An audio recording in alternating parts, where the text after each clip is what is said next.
So much chatter already. I feel like everyone's seen the trailers and everyone has thoughts. So I think a good place to start would be with Snow White herself. Because it sounds like, from what I've seen, this is not the Snow White we remember. Definitely not. It sounds like the biggest change is that Snow White is now a proactive leader. Okay. She's focused on liberating her kingdom from the evil queen. This is quite different from the 1937 animated film. And Rachel Zegler, the actress who plays Snow White, she's actually said quite a bit about this change. She's made it pretty clear that the movie is not about, a prince saving her or just wishing for true love. Right. She actually uses this phrase that she wants to be a fearless leader. So what they're basically saying is, by moving away from the original, that classic romantic core, the story loses that, fairy tale essence that people know.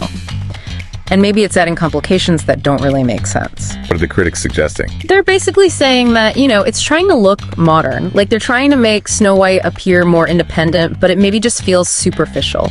Maybe you just get rid of the prince, the prince as a savior. And that doesn't necessarily mean you're truly exploring female leadership or shifting the power dynamics in a way that feels authentic. The classic prince, he's gone. In his place is this new character called Jonathan, and he's played by Andrew Burnap. And they describe him as a rebel.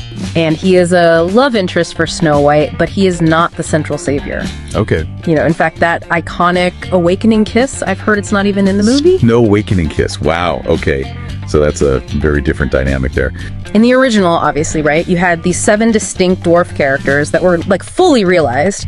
This adaptation, they're using a mix of motion capture and CGI.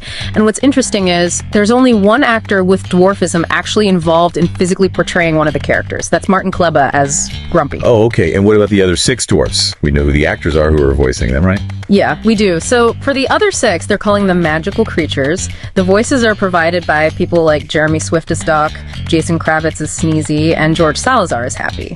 So, a completely different approach. And the reasoning behind this, I think, is to address concerns about, harmful stereotypes and things like that. Yeah, exactly. Disney has publicly said that this change was, at least partially, a response to, be more sensitive and try to avoid perpetuating those negative stereotypes. But from what I'm hearing, It hasn't exactly been universally embraced.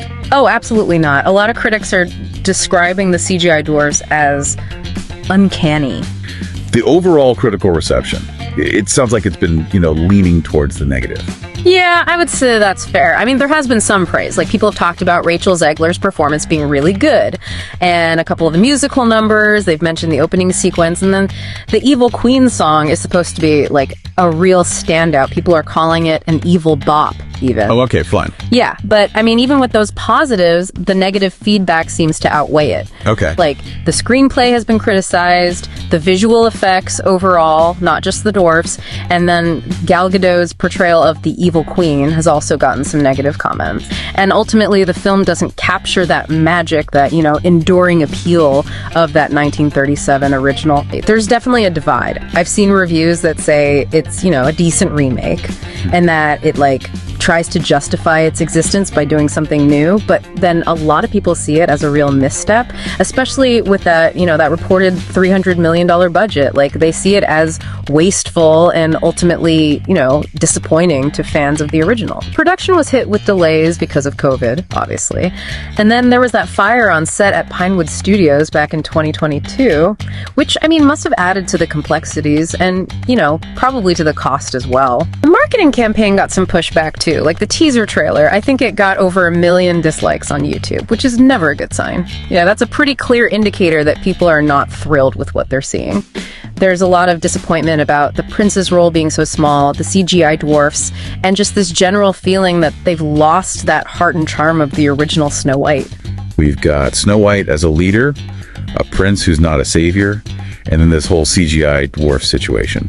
And it seems like all of these things are playing a part in the, missed reactions. Well, thanks for joining us for this deep dive. Hopefully you've got a much better understanding of what this new Snow White is all about and the conversations happening around it.